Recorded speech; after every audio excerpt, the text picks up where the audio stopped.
Bro, I'm going to ask you a very simple question. Do you think ancient humans cheated on each other? You can probably already guess the answer. Yes or no. If you said no, I'm sorry, but you're completely wrong. If you said yes, you're right. But here's the surprising part. How did they actually do it? Think about it this way. Ancient humans lived in groups of around 20 to 50 people, which meant everyone knew everyone. So in a group of 50 people, can you really do something in secret with someone? This video is going to be a little fun. So lean back, put your feet up on the table, or flip over on your back in bed, because some of the answers I'm about to give you are going to blow your mind. By the way, no AI here. This started as one question that kept bothering me. Days of research later, here we are. I know a lot of channels do it differently. This one doesn't. Just wanted to be upfront with you. First, we need to clear something up. Were ancient humans monogamous? Scientists who are just as curious about this as I am spent years studying it, and they landed on a pretty simple answer: no. Researchers found that out of 1,154 human societies studied, 1,000 of them, that's nearly 87%, allowed a man to have more than one partner, and the vast majority of those societies were hunter-gatherers, the people living the closest to the lifestyle of our earliest ancestors. So monogamy is not the natural state of modern humans. It's historically the odd one out. But wait, did the concept of cheating even exist back then? This is where things get really interesting. Yes, ancient humans did have multiple partners, but that doesn't mean everyone was just running wild with whoever they wanted. They had a sense of morality. Couples who were together were recognized by the community. And if one of those recognized couples was secretly seen with someone else, that's what we call cheating. And it came with some very serious consequences. So what exactly was the definition of cheating in the ancient world? This part is really important because cheating in the ancient world looked very different from what we think of today. Today, cheating means getting involved with someone else without telling your partner. But in the ancient world, that definition was much broader and much more complicated, because in some communities having multiple partners was acceptable, but those relationships had their own rules. If two people were involved with each other and the group had no idea, that's when the real trouble started. So at its core, cheating in the ancient world meant this: cutting the group out, disrespecting them, secretly disrupting the social balance. The real problem was breaking that social order. But before we go deeper into this, we need to ask one thing first. In a group of 50 people, was cheating even actually possible? Technically speaking, sneaking around was nearly impossible. Picture this. There are 50 of you. You sleep together. You hunt together. You eat together. The moment someone drifts away from the group, everyone knows where they went. Everyone knows who's talking to who. Yeah, when you think about it like that, it really does sound impossible. These days, cheating is easy.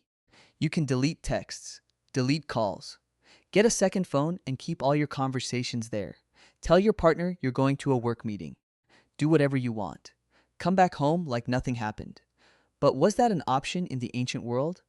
The second you tried to go somewhere, the first thing you'd hear is, "Where are you going?"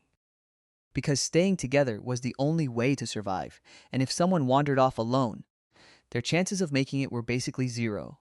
But hold on, if in a group of 50 people everyone knows everything, how did people still manage to try and cheat? Bro, the answer is actually pretty simple. Because parts of the human brain are still living like it's 300,000 years ago. Emotions override logic.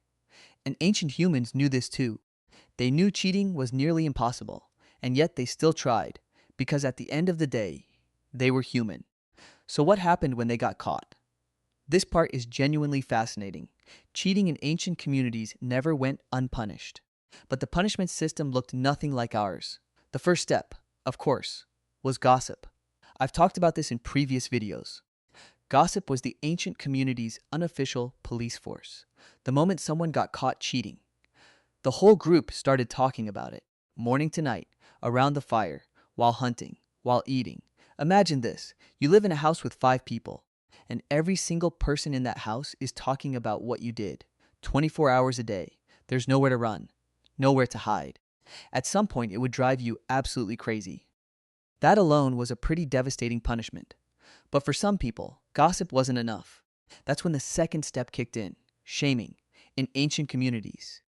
Ritualized shaming was a powerful weapon, but when it came to cheating, it got even more brutal.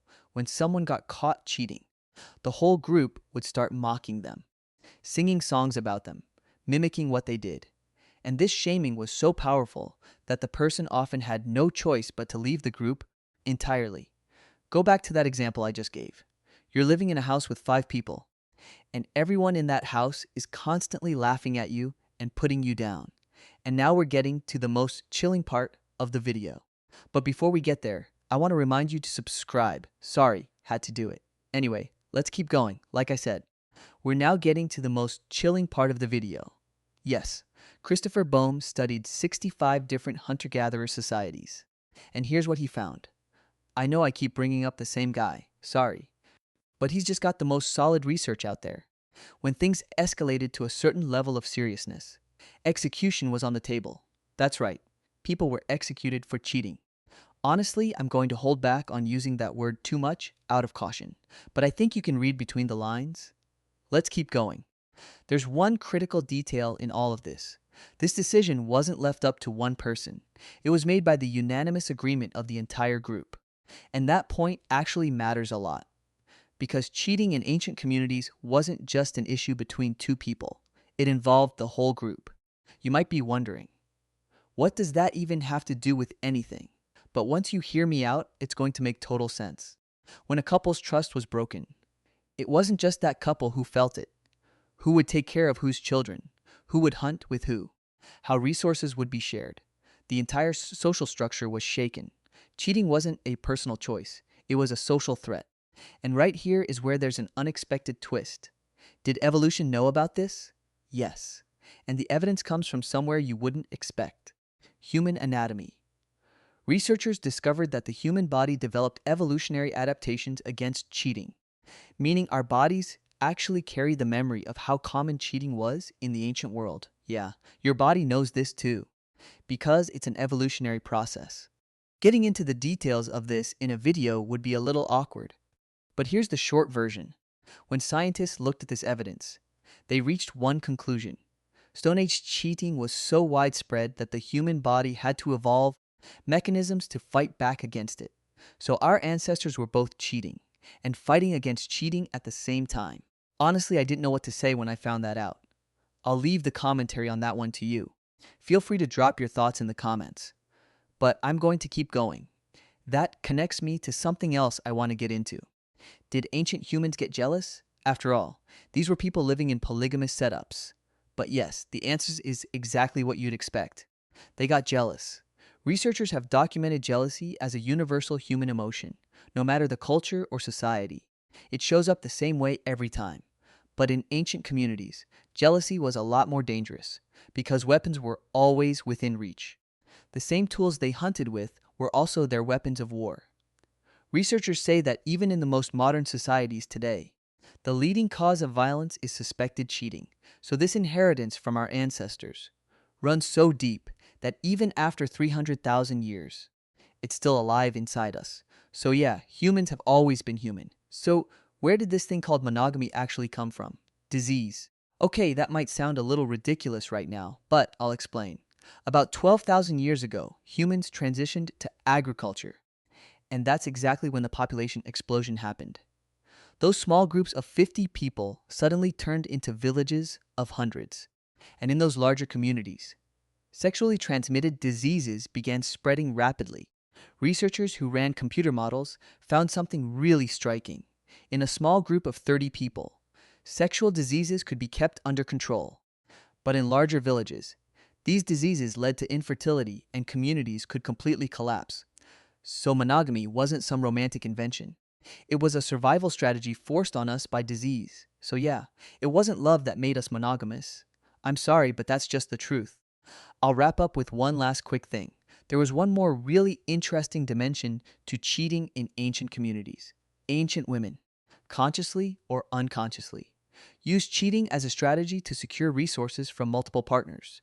These women weren't being romantic. They were being pragmatic. And maybe at some point you might even understand where they were coming from. Because hunting, as a woman in that era, was genuinely brutal. but that still doesn't make it okay for them to play with men's emotions. A woman will always be a woman. So, what do we actually take away from all of this? Ancient humans cheated. In fact, they cheated even more than we do. But it came with an incredibly heavy price. The irony is, what pushed us toward monogamy wasn't love, values, or morality. It was disease. Maybe all of these romantic stories we tell ourselves are just a romanticized version of a disease management strategy that started 12,000 years ago. Or maybe love really is a powerful force, and ancient humans felt it too, just like we do. Now, here's a question I want you to answer in the comments. Do you think ancient humans cheated more? Or do we? Yeah, that's the whole question. Thanks for watching. See you in the next one. And don't forget to subscribe. Bye.